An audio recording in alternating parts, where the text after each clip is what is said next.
Gentlemen, No matter if points are gained or points are lost, there will be much to discuss. For analysis regarding tonight's Winnipeg Jets game, here are Dave Manouk, Ezra Ginsburg, and your host, Drew Mandel. The Illegal Curve post-game show starts now. Good evening, Winnipeg. Good evening, Manitoba. For all those joining us live this evening on our YouTube channel and all of our social media platforms, we say good evening, universe, and welcome to the Illegal Curve post-game show. With Dave Manouk, with Hot Mike Ginsburg, I'm your host, Drew Mandel, here to talk about the Winnipeg Jets victory in overtime. How rare is that for this team this season? By a 4-3 margin, the Jets finished the road trip with a 2-1 record, getting the all-important 2 points in St. Louis. Sure, you'd rather it be in regulation, but ultimately it's not like the Blues and the Jets are going to be fighting for the same playoff spot. The 2 points is what matters the most, and the Winnipeg Jets take that home with tonight's game. Good to see you both. As you, one of these days, after 13 years of radio, you're going to realize when the mic is hot and when the mic is not hot. yeah, exactly. Obviously, I missed muting 101 in StreamYard's University, right? So, yeah, what an incredible game, guys. And, this Jets team, we know they've been a little bit helter-skelter. That's an understatement this season. But, yeah, in overtime, they've definitely not had, their good share of wins, right? And, that's huge, right? And, I'm sure we're going to get into the non-call. Like, I don't know how the refs don't call that on David Perron. Like, that's a mugging. That's not holding or interference. Like, he basically mauled him. So, Yeah. They come back on a 3-on-1, and then Hellebuck makes a huge save on Perron. I would have bet dollars to donuts that puck was going in the net there. Just everything we've seen this year with this Winnipeg Jets team, and with not poor officiating specific to the Jets, but just poor officiating in general around the league. I would have bet that puck was going into the net, and then you just would have seen a explosion. This would have just been an absolute fury, is what you would have seen as a result of that non-call. The refs actually are the most fortunate ones there that Hellebuck made that save, and the Jets, of course, as well. And that was a big save, right? He comes out, he challenges Perron, nice pad save, and Pierre-Luc Dubois obviously finishes off the great 2-on-1, nice pass by Ehlers. Dubois obviously got hit by the puck earlier in the game. He was a monster. In that overtime. I mean, Dave and I were talking about it as we were watching, right? There's been a lot of criticism, if you want to call it that, the Jets not using 3 forwards, because we know that Dubois, Connor, Ehlers. I mean, that's a good combination, especially when there's only 3 other players on the ice, right? So just a really nice goal. They had other chances in that overtime, and I thought after the first period, it was mainly the play controlled by the Jets guys. Like, I mean, you saw, some really good shifts by Scheifele, Stastny, and Wheeler. Dubois, Connor were excellent again. I mean, it seems like they never really have a bad game. So I know we'll get into the goals here, but that was just a really impressive effort. I mean, look at the game on Long Island was a huge disappointment. I mean, the Jets didn't play really well.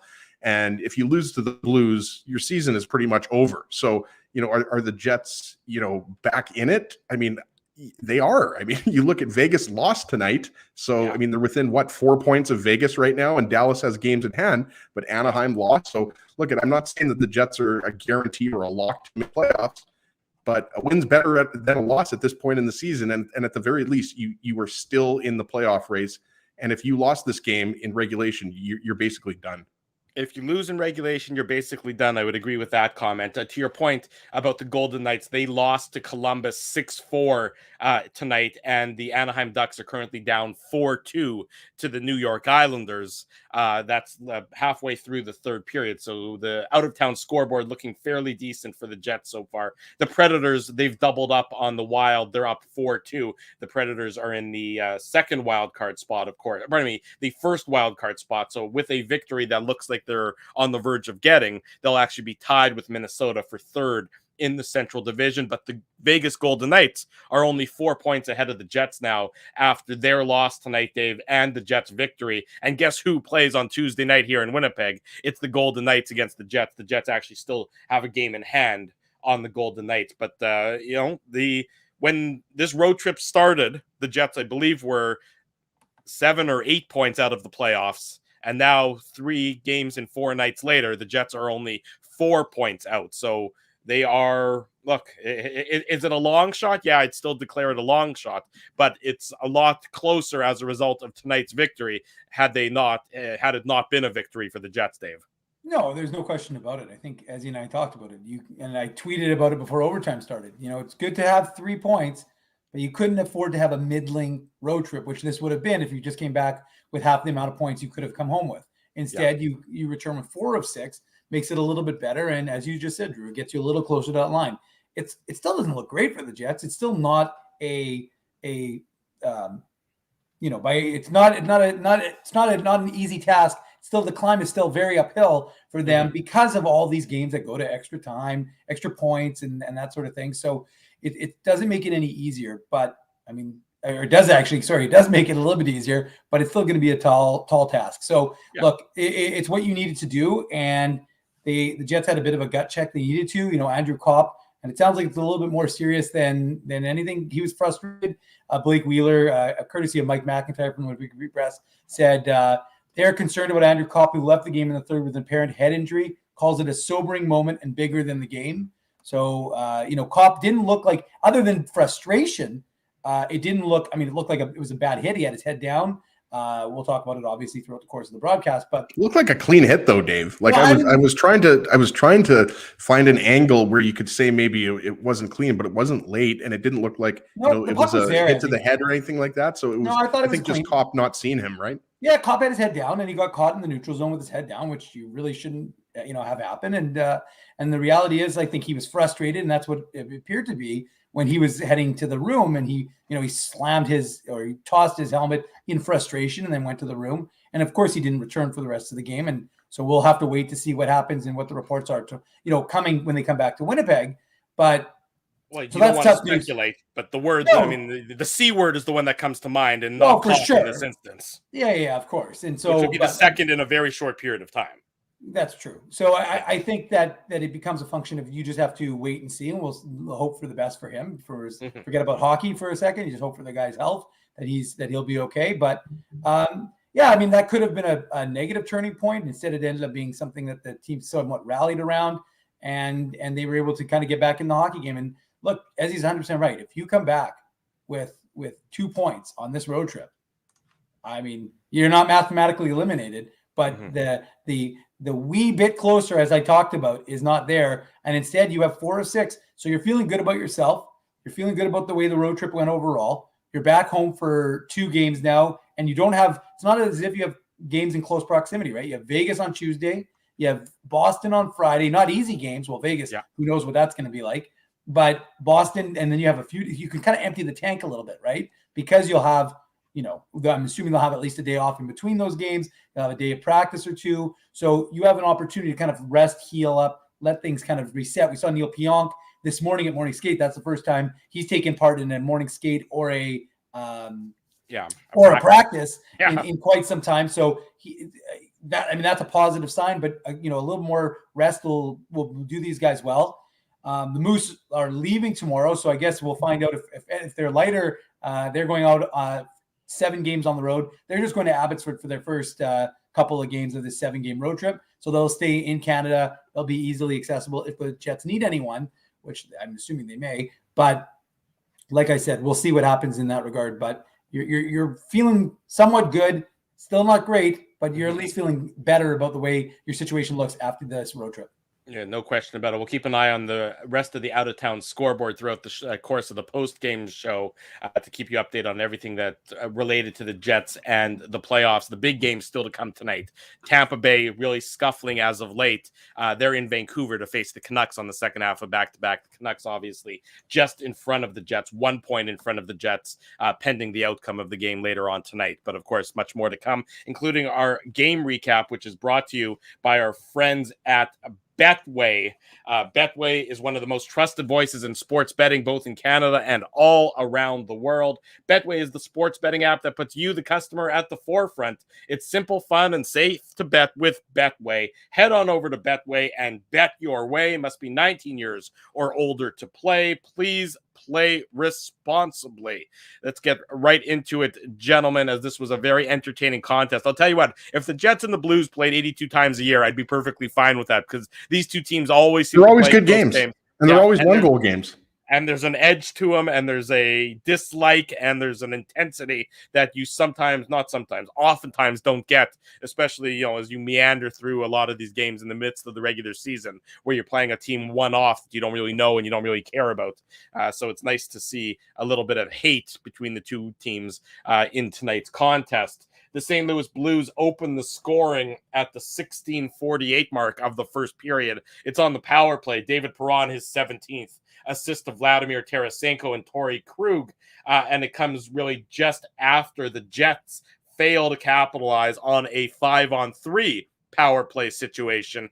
So I thought we should bundle those two different topics together. The Jets' success at 5-on-3 this year has been very, very little. They haven't had a ton of 5-on-3 opportunities, but when they do, they just don't seem to have any speed or any quickness to their decision making. You saw that again today with the 5-on-3, I thought, and then the Blues come down, and just as the penalties expire, the Blues with Svechnikov in the box get the goal to make it 1-0.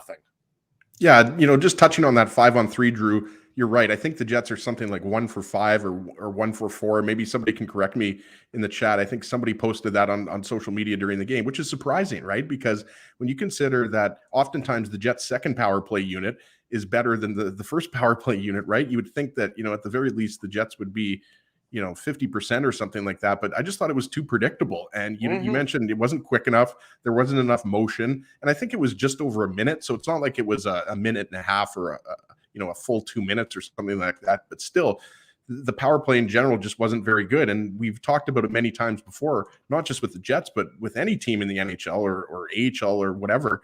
I mean, you can really kill momentum. It can do the opposite, right? Like, you could obviously give up a shorthanded goal, but if you don't have a good power play, and I believe they didn't even have a shot on that 5-on-3, right? So, I mean, that can be a killer. But, I mean, on that power play goal, I mean, you saw it on a little bit similar on the tying goal by St. Louis, Braden Shen's goal. I mean, the Blues can move the puck around really nicely. Like, they've got a good, solid power play. And, that was a really smart play by Tarasenko just to let it go. Let it go through his legs to Perron. And I mean, Perron, he's almost at 1,000 games. I mean, this guy's got close to 300 goals, and he's been a Jets killer many times before. So that was just, nice cross pass from Krug. The Tarasenko just kind of, I think he touched it. He must have, because they gave him the assist, right? So I just thought it was a really nice puck movement and just a nice shot by Perron. Yeah, I mean, that's what it was. Very similar, I thought, to when you make the seam pass and you get it through, good things happen, and that's what the Blues were rewarded for, having more crispness and having more quickness to the power play, Dave. And it's 1-0 for the Blues. Late in the first period, that I thought the Jets played pretty well for at least to start the first period. I thought maybe the Blues, it took them a little bit, maybe the first 10 or so minutes of the game to sort of find their skating legs. Second half of back-to-back for them, albeit one with about 31 hours between the two puck drops. But the Blues certainly got, they scored. Their power play was crisper, and they deserved the goal, and they led 1-0 as a result after 20 minutes. Yeah, Drew, I'm with Ez. Like, the 5-on-3 to me was just kind of slow and predictable by the Jets, and it's a killer, right? It's just a total momentum killer when you don't even have that shot. And it wasn't a short one, right? Sometimes you can be like, okay, it was only 20 seconds, it was only 15 seconds. That was a 1-minute 5-on-3. Yeah, and then I think it was during the 5-on-4, St. Louis had almost the most dangerous opportunity, and then eventually the Jets got one, I think, with that Stastny chance. But look, this is it's kind of a tale, and the Jets' power play hasn't been terrible. The penalty kill hasn't been great, and they give one up, obviously, but it's one of those situations where you're right, Drew. They played like St. Louis is playing in Nashville yesterday, so even though they won, even though they're feeling good about their game, it was kind of a weird game, right? A 7-4 final. And Nashville isn't exactly a long distance to travel from St. Louis, but it's not as if they were at home. Like, they still had to get on a plane, get home, and Winnipeg was already in St. Louis and having a day off. So you wondered what point in the game would that start to factor in? And Paul Stastny actually addressed that, I think, during the intermission when he was talking, when we finally got a break from all the Eric Church references, and could actually focus on, like, I mean, as if I didn't hate country music enough. I was trying to figure out, you want to talk about Betway? What was the over under on the number of times we heard Eric Church referenced on the broadcast? I was like, I mean, like I said, I can't stand country music. Sorry, I know a lot of people like it, but by the way, get your Chris Stapleton tickets. He's coming to Winnipeg. Sure, I don't know who that is, but sounds great. But anywho, Tim Stapleton's brother. Just kidding. No relation. He's a well-known country singer, Dave. And I was going to say, Dave, you got to be careful with comments about the country music, because I don't like country music either. You guys know I'm a big kind of, I guess my music is more hip hop, kind of grunge. I'm a 90s kid, right? So I like that type of stuff. But anytime that you start dissing the country music is, I still think, the most popular music in the world, right? Just saying, be careful. Let's just make sure that we give a shout out to Johnny Cash, right? Ezzy, I'm qualifying it. I'm not suggesting that it's terrible music, but I'm just suggesting I don't like it. It's not my thing. So, anyways, I did an Ez there. You totally derailed the whole show. I'm surprised Drew didn't chime in there, because I know that he's got the entire Reba McEntire catalog. No, but that Red Solo Cup is a real catchy tune. I'm not a big music guy in general, but that every now and then you hear a good one that gets the toe tapping and gets the arm going. The point is that I'm all about the bluegrass music, as you know, my Kentucky ties. Bluegrass is awesome. I mean, now we're talking. If we're talking bluegrass, I mean, that's a whole different style of music, right? That's good stuff. Dave, you got the audience and you got the crowd all fired up. They're going to come after you with pitchforks, Dave. Fitting, given that it's country music and all. Jeff isn't happy, but Grant is. See, this is the point. You get a mix and match of what people like and what people don't like. That's fine. Everyone is entitled to their opinion. I don't have, to answer Earl's question, I don't have Slayer tattoos. No, I'm definitely not a heavy metal guy. More of an EDM thing, but although I do like punk rock, so you guys will both be glad to know that my parents told me that they're on Wednesday. It's their anniversary. They're celebrating they're going to go see Paul Anka in concert. To which I said, Paul Anka's still alive, not knowing that he was. Apparently, he's in his 80s. But my folks are going to go see Paul Anka in concert on Wednesday. So, Dave, maybe if you want to book a ticket, you can head down to. Maybe I can learn something. I can learn something. Who knows? I'll give up listening to Tiesto and Avicii to listen Paul to Anka. Someone's doing well.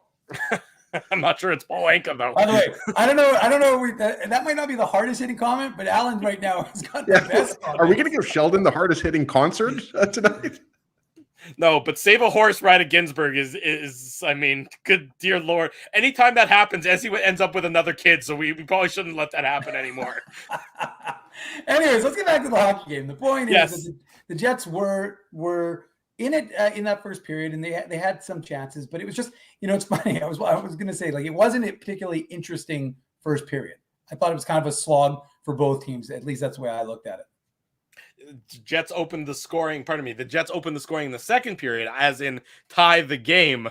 Oh God, now your wife's in the chat as he's saying amen to Save a Horse, Ride a Ginsburg. So good. I'm not sure why Naomi's in the chat, because right before we came on air, she called me with the kids because they thought I was still at home. So they didn't believe Naomi that I was still at home, but obviously I'm at Dave's house right now.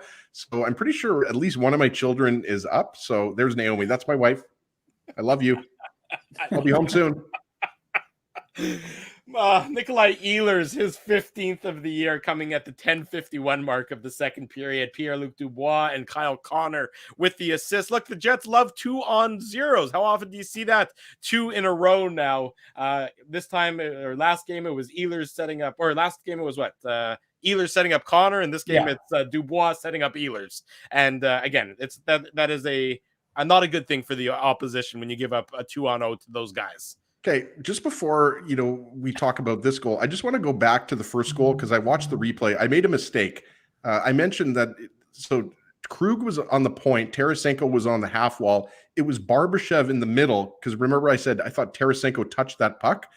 It was Barbashev in the middle there, and if I'm not mistaken, it was Dominic Toninato, and I thought Barbashev might have touched it in the middle there. So it was actually Tarasenko crossed to David Perron. So anyways, I got my players mixed up there, but I thought it was a really nice little play by Barbashev and Tarasenko to kind of use Barbashev as kind of a screen in the pass, if you want to say that. But getting to the Kyle Connor play in his own zone, he intercepts the pass and then just makes a beautiful flip play up to Pierre-Luc Dubois, and the Pierre-Luc Dubois, obviously, just with a absolutely beautiful pass to Nick Ehlers. And as you mentioned, Drew, certain players are going to score every single time on a 2-on-0, like Connor McDavid and Leon Draisaitl. I'm going to give them 9 out of 10 times they're going to score a goal.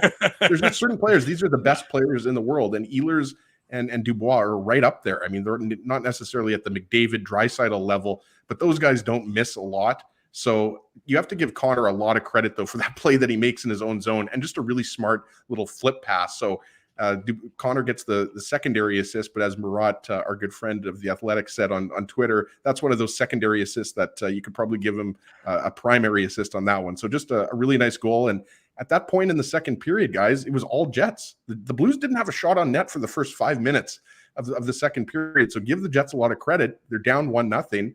You know, they're facing a road trip and possibly losing 2 of 3 games. So give them a lot of credit. They came out on fire, led by Dubois and Connor. And then, you know, Ehlers finishes off that 2-on-0. And, you know, it was a game at that point.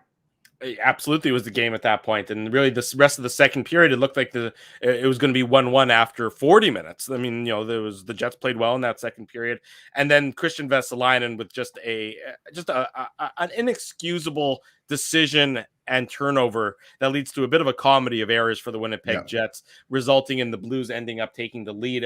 With 27 seconds to go in the second period, Tarasenko gets his 20th of the year, assist to Braden Shen. And you just can't have this turnover, Dave. It's a bad turnover. Logan Stanley provides a great screen, which is only a bit of a problem because, you know, he plays for the Jets and he was screening their own goalie. And then it's a save that you probably want Hellebuck to make. So bad all around to end the second period for the Jets. Yeah, that was the way I looked at it, Drew. I thought it was kind of a yikes moment for Winnipeg. You've played good. You've played well in the period. You're feeling good about the game. You got back into it off a beautiful goal, as Ezzy just discussed. And suddenly then you find yourself down 2-1 with 26.2 seconds to go in that second period. So, I mean, it's a bit of a heartbreaker. And yeah, every single time the Jets make mistakes, it seems to end up in the back of their net. Now, Connor Hellebuck did make some really nice saves in this game, some critical saves, some important saves in order to either keep it a tie game or to keep the Jets ahead or whatever it was. But in that instance, you really think, especially with under a minute to go, and we've seen that happen to this Jets club quite a lot this season. At least it feels like it's happened quite a lot. With the last minute to go in a period, they get scored on. So yeah, I mean, it wasn't a great pass from, was it Ehlers to Vesalainen, I think, and it wasn't. It was just kind of. He was trying to give it back to Ehlers. I think it was going to be a give and go, but but the point is, it handcuffed the Vesalainen a little bit, and he looked just uncomfortable. Look, there's been a lot of instances where Jets just make curious plays. Like I was saying to Ezzy, there was an instance in the game when Pionk knows the Jets are going for a change, and then rather than hanging out the puck, he dumps it in. Well, you've just turned over possession. It was under a minute to go in the third period of a tie game, and you've just given up possession needlessly because there was no pressure. So the Jets do that sometimes, where like there's nobody on them, and yet they try and do something that's almost needless that ends up burning them a little bit. And that's one of those plays that I thought maybe it happened. Now, I understand what Ehlers' intent was, but like I said, and I'm not trying, like Vesalainen doesn't handle it cleanly. He fumbles it, and then it ends up being turned over. And I just thought, I didn't know that. It was hard to see how much of Hellebuck was screened by Stanley from the angles they showed, Drew. But I mean, I didn't think it was significant enough that Connor Hellebuck shouldn't have had that. I thought he should have had that save. And it also looked like the puck was rolling a little bit. And Tarasenko's got a great wrist shot. Like Tarasenko, that was his 20th of the year, right? Like Tarasenko's a guy that's popped in 40 before, right? So, I mean, you're right though, Dave. I mean, it's unfortunate because Vesalainen was throwing his weight around, and I thought he was having a pretty decent game up until that point, right? And the problem with that is your Ehlers gives him a little pass there, and you're going forward. And you have to know that Shen's got momentum. You just have to push you have to almost just push the puck in, like just get it into the blue zone there. And it's just unfortunate because it looked like Vesalainen wasn't really sure, if he clearly was going to try to get it back to Ehlers, right? But it just wasn't the right time because that would have, just killed the momentum. So it just an unfortunate play. And Braden Shen's a great player. He ties the game up, but I mean, this guy's been, doing this in the league for a long time. He was a big part of the team in 2019 that won the cup, right? So just unfortunate, I thought, for Vesalainen, a player who's really still trying to establish himself as an everyday NHL player. I thought he was working hard, and he had some hits through the first couple of periods that I remember. So it's just having an awareness of where you are on the ice and what the right play is. Yeah, exactly. It's a situational awareness problem there. I mean, and that's just, when you're in those circumstances late in the period, yeah, you don't like giving up possession for nothing, but you certainly don't like giving up possession with a turnover in the neutral zone, because look how quickly it was until the Blues were able to take the lead. Look, Jets get it back, 6:30 mark of the second period, and you can't overstate how important this goal is. It starts with Logan Stanley. He gets the secondary assist. The goal is Mark Scheifele's primary assist to Blake Wheeler, but Logan Stanley, this is what the Jets need to see Logan Stanley play like. Big hit on Jordan Kyrou, sort of at that begins the entire sequence. Mm-hmm. Then he gains the line and he gets a shot on, and then it's just a scramble drill, and it's a bit ugly for Jordan Binnington, the puck squeaking behind him, and Scheifele's there to pounce on the rebound. I mean, nothing pretty about it, but pretty hasn't been a success. It hasn't been a recipe for success for this team. You needed to be a dirty, gritty, ugly, goal mouth scramble kind of goal, and the Jets got it here to tie the game as. Yeah, you're completely right about Binnington. Like, Binnington was way out of position. He just couldn't ever really get back into the play. But, a lot of people I see in the chat, rightly so, talking about Ehlers' hit on Oscar Sundqvist, because we talked about that earlier. He was the one, who caught Andrew Kopp in the neutral zone. But that Logan Stanley hit on Jordan Kyrou, like, the Blues were already out without Robert Thomas. Yeah. And Jordan Kyrou is obviously one of their top players as well. And that hit was massive. It was a clean hit. And then he continues it, jumps up into the play. I think it was Scheifele that dropped the pass to him. And then he, goes wide and forces Binnington out of his net. The shot hit the side of the net, but it forced Binnington out of position. And then obviously you could see Scheifele was just following, the puck to the net, and it was just there for him. It was one of the easier goals he's going to score, right? But I mean, that was a huge goal, because the Jets, I thought, deserved that game being tied at that point. I really did think, that they had, the better chances and the better zone time, better pressure, everything like that. But Logan Stanley specifically, for a guy, let's be honest, I mean, his play has regressed a little bit this season. Mm-hmm. And, for a guy that, could have easily been taken out of the lineup. I mentioned that yesterday. Like, I brought that up with you guys. I brought that up with Sean Reynolds. Maybe Ville Heinola gets into the lineup. Obviously he didn't. So, give Stanley a lot of credit. Big hit, and follows that up with a big assist on Scheifele's tying goal.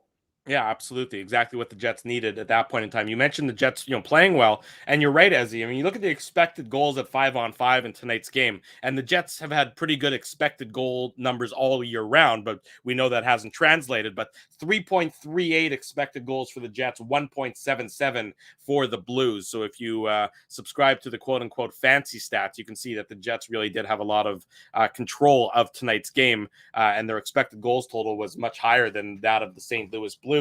And I think the Jets were fired up by the Andrew Kopp hit, because this is all after the hit. Sundqvist has laid the hit on Kopp that knocked Kopp out of the game, and I'm not going to speculate wildly, but looks like I'd be surprised if he's in the lineup on Tuesday. I think that's probably fair to say, given Blake Wheeler's comments tonight. I mean, time will tell. We'll know more. You have to be cautious, right? You always have to be cautious with concussion. Head injury. Yeah. So we, 24, 48 hours, we'll know more about that. But the Jets were fired up as a result. And it took 1 minute and 3 seconds after they tied the game to take the lead. Kyle Connor, number 37, assist to Neil Pionk. And I'll tell you what, if you tell me where there was room to shoot here, I didn't see it, but that's why Kyle Connor is on the ice. And I'm just some Yets in front of a camera talking to you good folks on this Sunday evening.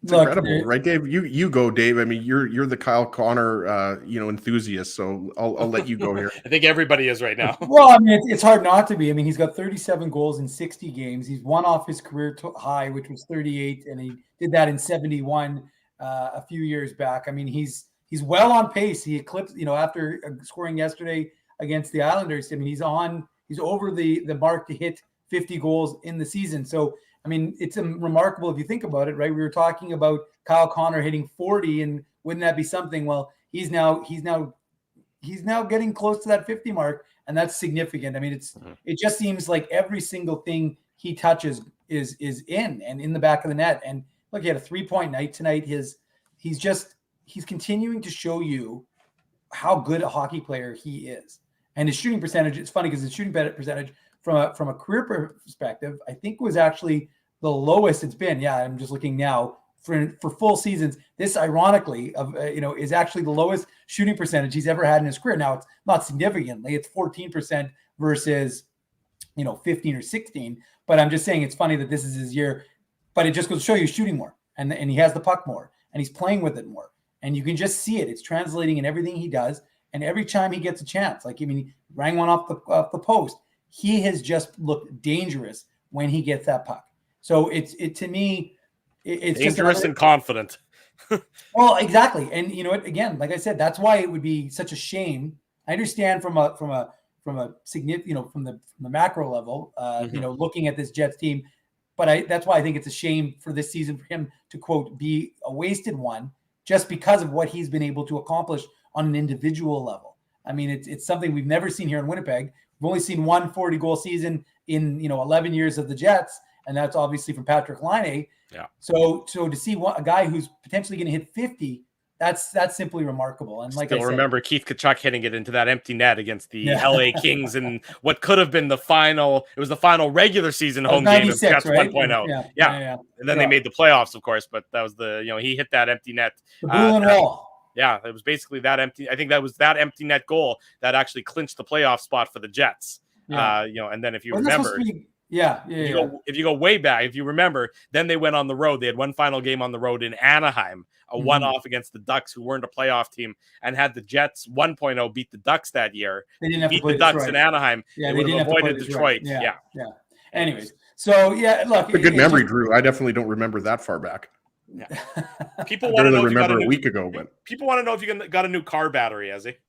Oh, good question. No, I didn't have time, but I definitely am going to invest in a new car battery. It's time. It's due. Okay, so we're going to start a Google tip jar so that everyone can contribute money to Ezzy's new car battery. So, folks, dig deep in the pockets, look under the couch, see if you can scrape together some shekels. Ezzy needs a new car battery, folks. There's other people that deserve the donations more than I do. I'll figure it out. I'll save up my allowance. Yeah, you don't need that kidney. That kidney can go. That kidney you got. That's why you got two of them. You don't need that second one. Anyways, it's 3-2 for the Jets at that point in time. And George, I just want to say the other thing that's important is the fact that they created their own momentum, right? That's something we've seen against the Jets, where they've given up goals back to back in 48 seconds. What a difference that makes. Mm-hmm. Well, here's an instance where the Jets were actually able to do it to another team. And look, I know St. Louis played yesterday, but they're 13, or they were coming into the game 13 points ahead of Winnipeg in the standings. Mm-hmm. So. And I know that Husso is kind of been the guy. We talked to Jeremy Rutherford yesterday for some time, and we know that Husso has been the man, and Binnington has had kind of a rough go of it this season. But still, I mean, this is a St. Louis team that seemed to be playing well. I think it was Robert Thomas who was the late scratch. He was in warm up, and then he was a late scratch for St. Louis. But yeah, I don't think it's serious, Dave. I think it's just something like an illness, apparently. Yeah. It's not. I'm just saying, but serious, still, he's a good player, and I just think it's really good player, and it was unexpected, I think. But still, this is an important. That was an important momentum swing for Winnipeg, and to give them that kind of that sense of okay, it's not just tied, but now we've taken the lead, and you could see it in their play. And you're right, Drew. It gave them a little bit of reward because they had been doing some things right. Yeah, exactly right. And then, they're trying to hold on for dear life to win it in regulation. And Braden Shen puts that idea out of reach pretty quickly. I guess the good thing at that point in time was that they held on. But Braden Shen, with the net empty, scores his 17th of the year, assist to Jordan Kyrou and Tarasenko. And, the Blues gained the line with ease. They moved it around with ease. You don't like the Jets' defensive structure 6-on-5 in this instance. And the Jets have actually been pretty decent, I think, 6-on-5 this year. But it was too easy for the Blues to score the tying goal after they pulled Jordan Binnington, in my opinion, at least. Yeah, well, they were moving the puck pretty well. You just talked about it. And Ryan O'Reilly basically provided a perfect screen on Connor Hellebuck, right? I don't know how much of the shot he saw, but I mean, O'Reilly was right in front of him. And you're right, Drew. It was a little bit loose, a little bit scrambly in the Jets' end, and the Blues were obviously pouring it on because even though this game doesn't necessarily mean as much to them, I shouldn't say it doesn't mean a lot to them because they're obviously fighting for positioning and everything like that, seeding, right? So you're right, though. I mean, that was a killer, and you're watching that and you're thinking the Jets have to get 2 points out of this game. Luckily, they did. But to me, that was just really good puck movement by Tarasenko, Shen, Kyrou, and then O'Reilly just had a perfect screen in front of Hellebuck. They certainly did, and there was 3-all at that point in time. Pierre-Luc Dubois had a decent opportunity. With about a minute to go, good rush, got a good shot on Binnington. He made the save. The Blues really didn't have much against Hellebuyck in the last couple minutes. Off to overtime we go in what was an overtime period that I would say the Jets pretty much dominated. The Blues obviously had that glorious opportunity after the no call against Scheifele that Connor Hellebuyck makes the save. But in terms of possessing the puck, in terms of controlling an overtime, it was all Jets. And then they're able to finish it off in a very important manner. Pierre-Luc Dubois, his 24th.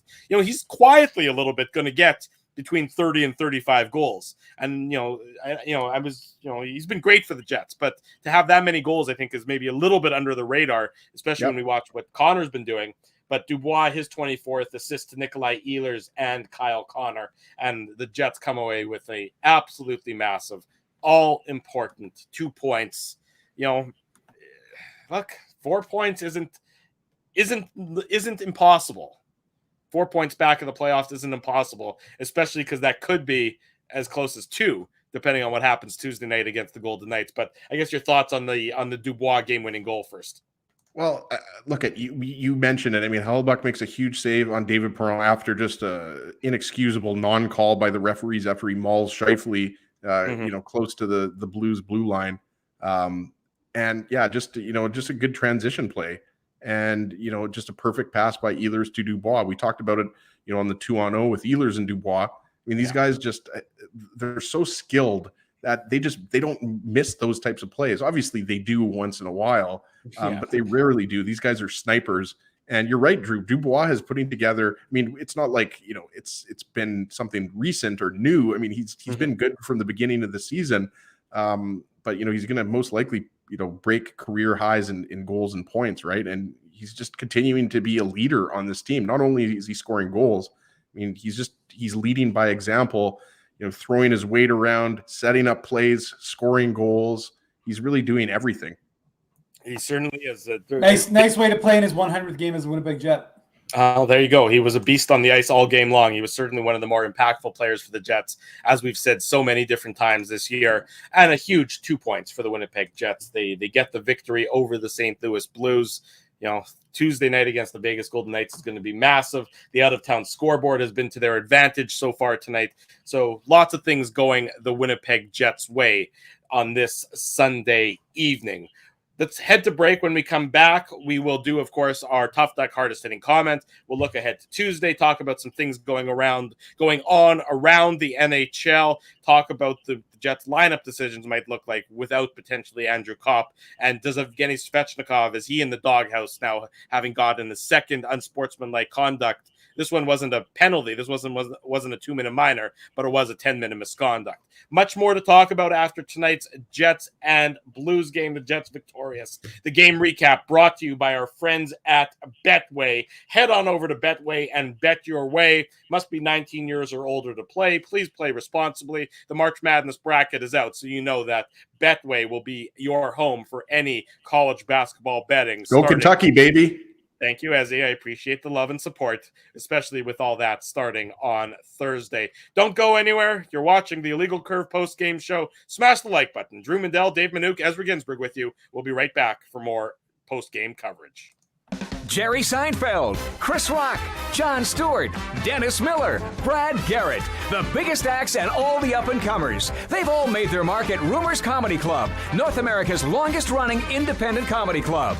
Rumors has kept Winnipeg laughing for over 25 years. When was the last time you laughed out loud? Make it a great night out with friends or book your office or birthday party, even a fundraising event at Rumors. Get all the details and dates on upcoming shows at rumorscomedyclub.com. He winds up. Oh, looks like Ezzy took that one right in the choppers.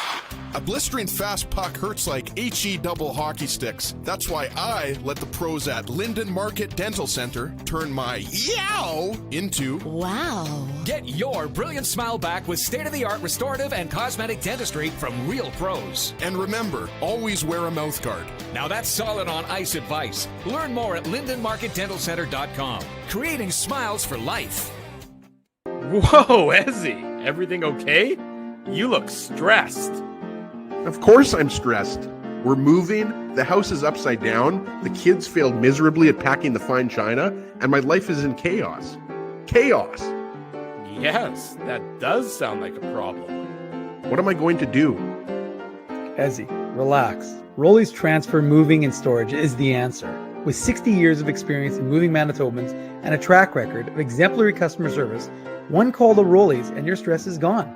No job is too big or too small. Just visit Rollies.com and they will take it from there. Thanks, Dave, and thank you, Rollies Transfer Moving and Storage, online at Rollies.com. Boys, finding parking on game day shouldn't take longer than the Minute Minute. It shouldn't take longer than 1 minute? Yeah, less than a minute? I spend at least 20 driving around to find street parking, or if I'm in a rush to the game, I'll shovel out 20 at a parkade. You're both doing it wrong. There's this app called Grid Park. It lets you find and pre-book your parking spot on game days, and you can reserve your spot up to 1 month in advance. And guess how much you'll pay? Tell me, Dave. You know I love a deal. Ezzy, $5. Come on, $5? Yeah, and it's just 2 blocks from the arena. The Grid Park app? Yep, spelled Gryd Park. And you know what else? There's more? Our listeners get their first park free with the code FIRSTPARK. Wow, so they just download the Grid Park app and pre-book their next game day spot for free? Yeah, you got it, Ez. Promo code FIRSTPARK. Only on the Grid Park app. Hi, it's Drew from Illegal Curve here. Selling your home can be stressful, but it wasn't for me. Thanks to my friends at Zappia Group Realty, they made the process so easy. My home sold within 48 hours and with multiple offers. Zappia Group Realty took care of everything with their exquisite customer service and attention to detail. If you want to sell your home for more in less time, get started by talking to Frank and Mauro Zappia of Zappia Group Realty. Online at zappiagroup.com. For 3 generations and over 80 years, Tough Duck has been making apparel that works and plays as hard as the people who wear it. From jackets to work boots and everything in between, Tough Duck's clothing can handle the harshest environments, even the Illegal Curve hockey show. Work to live, live to play. Visit toughduck.com.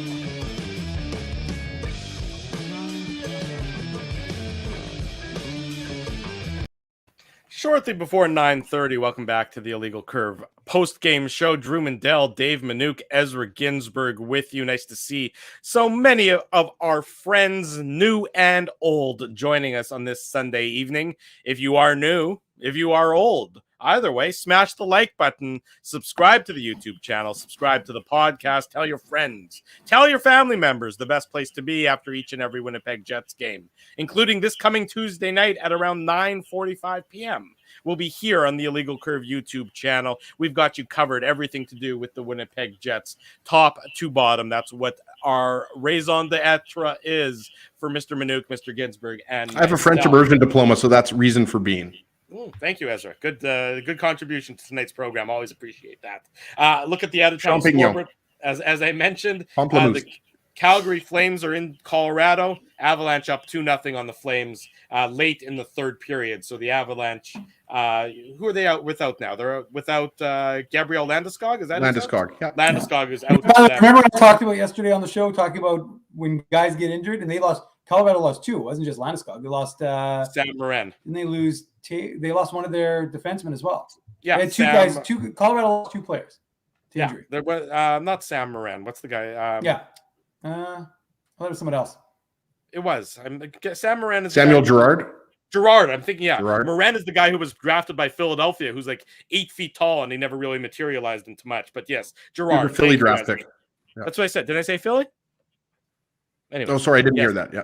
Yeah, they're without their 2 guys. Anyways, they're up 2-0 on Calgary late in the third period, and then halfway through the first period in Vancouver, Jets fans will like this score: Tampa Bay 2, Vancouver 0. And certainly a game that here in Winnipeg people will be keeping a close eye on, as the Jets and the Canucks are all battling among the other teams for playoff positioning. The Dallas Stars, if the Dallas Stars are the ones right now in the driver's seat. They're the ones who have 3 games in hand on the Jets. Yeah. They have 3 games in hand on the Canucks. They have 4 games in hand on the Vegas Golden Knights, and they're only a point behind Vegas. So they're the team to really keep a close eye on as things begin to bunch up a little bit in that Western Conference wild card race. Certainly good for the Jets, though, so far tonight on the out-of-town scoreboard. Okay, but what happens with this Jets lineup on Tuesday if Andrew Kopp can't go? I also want to just tell you about the Corsi 4 of Kyle Connor, Pierre-Luc Dubois, and Nikolai Ehlers. At 5-on-5, they played 10 minutes and 18 seconds. So a huge sample size. Huge sample size. Totally take it to the bank.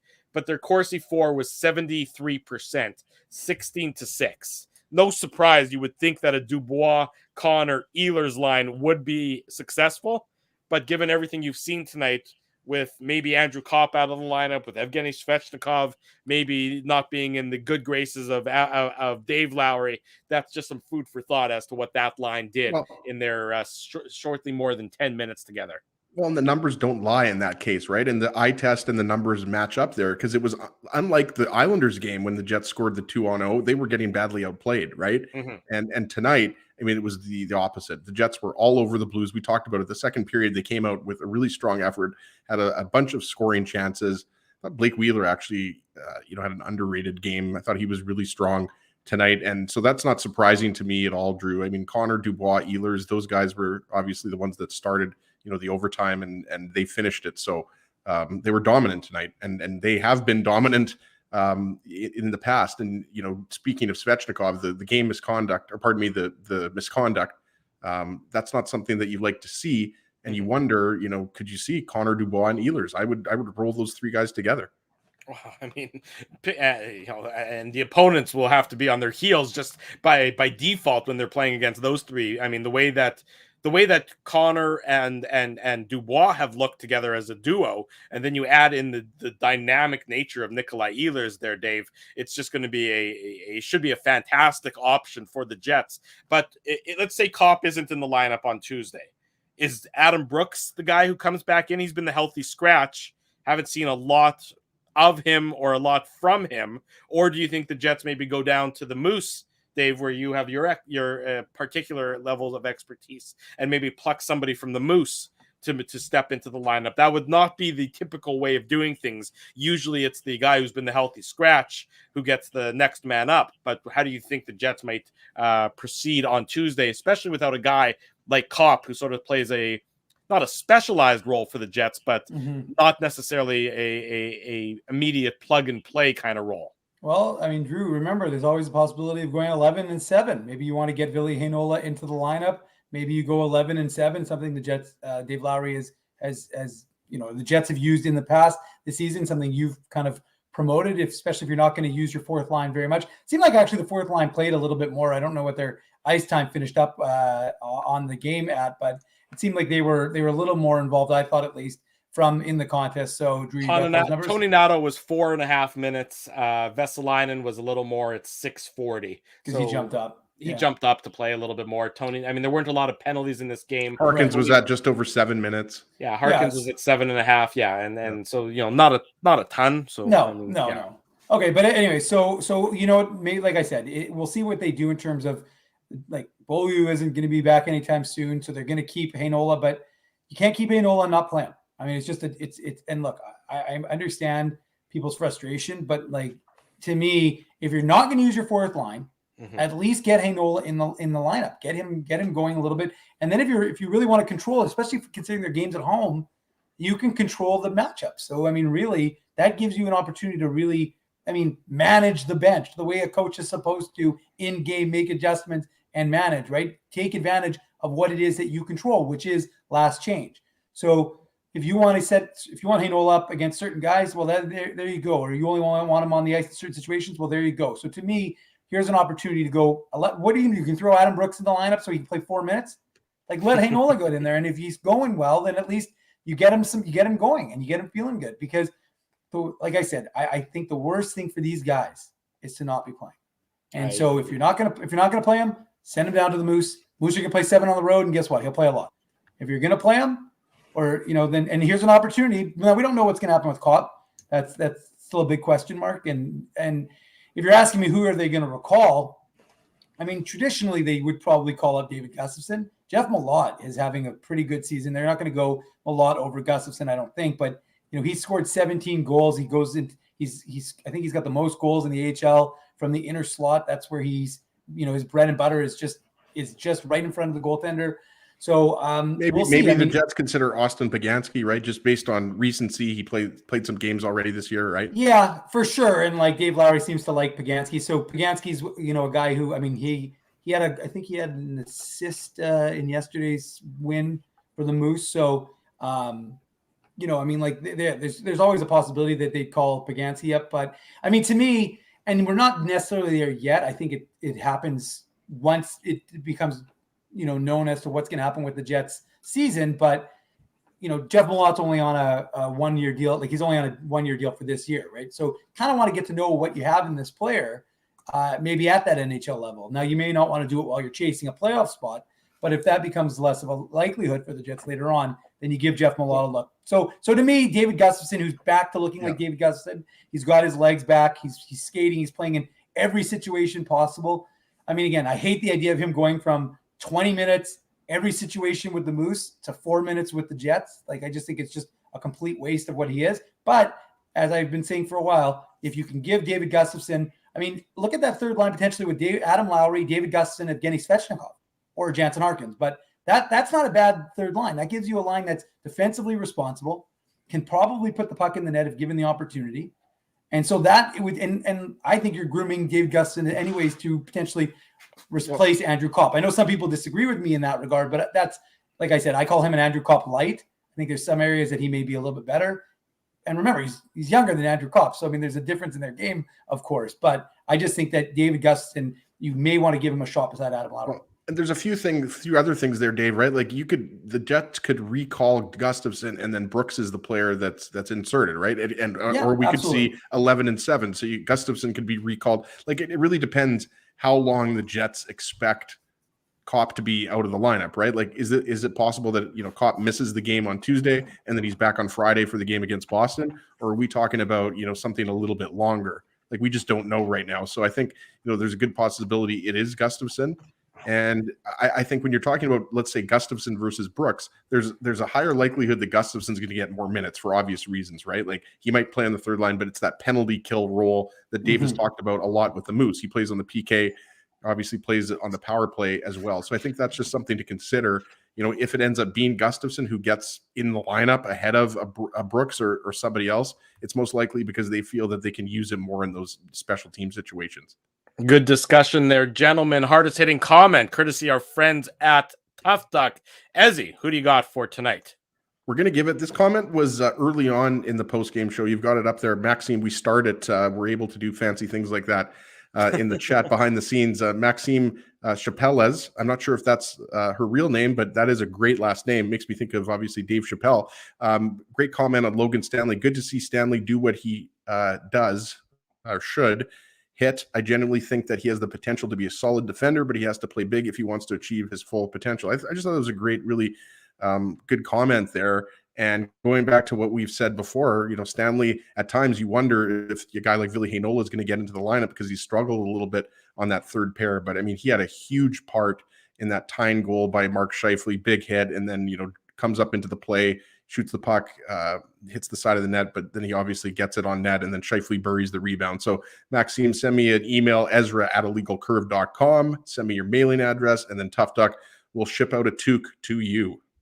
There you go. Congratulations to Maxime, winner of tonight's hardest hitting comment, courtesy of our friends at Tough Duck. Give away another toque on Tuesday night. So if you haven't had an opportunity to win yet, if you haven't had your name drawn as the hardest hitting commenter, as I see Alan and I see Harvey always in the giving us the little teary-eyed emojis, come back on Tuesday night at around 9:45, and maybe that will be your lucky night to win the toque from our friends. We have a lot of toques left to give away, guys. So, Alan, just stick around. We'll get you one. Well, that's a great logo, by the way, the Atlanta Flames logo. I love that. keep bringing the heat. You never know when you're going to be the winner of the hardest hitting comment. Quick note, not Jets related, but Austin Matthews going to have a hearing for his cross check to the head of Rasmus Dahlin earlier today in the Heritage Classic game outdoors at Tim Hortons Field in Hamilton, a game that the Sabres won 5-2 as the Maple Leafs goaltending continues to be an utter tire fire, much to the enjoyment of most everybody that's not a fan Marc-Andre of Fleury, the Toronto Maple Leafs. Well, I don't know. Does Marc-Andre Fleury want that? He's got to agree to it. I don't see that happening. Well, I mean, I don't. It's gonna.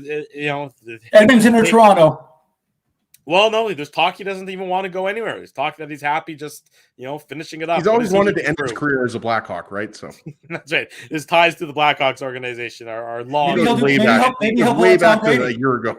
Maybe he'll pull a Tom Brady. He'll retire and then unretire 2 months later. It could be. He's back. He's back before I just hope someone doesn't pay. I just hope someone doesn't pay $500,000 for that final Marc-Andre Fleury puck, and then have him unretire and it become completely worthless. So, how much is that football worth now? Would you say, Drew? You're the football guy. Like you spent $500,000 on a football thinking it's Tom Brady's last game. So how much value did he lose on that one, do you think? Well, what can you buy a retail football for at your local Dick's Sporting Goods? I don't know, $49.99. I think he lost a little bit of money there. I'm not 100% sure. He might have been better off buying an NFT, which I'm still not quite sure what the hell an NFT is, but I think it wouldn't have diminished in value quite as fast as that national fungus token or something. That's right. It's all about fungus. It's about your toes, in fact, Ezzy. That's what it's all about.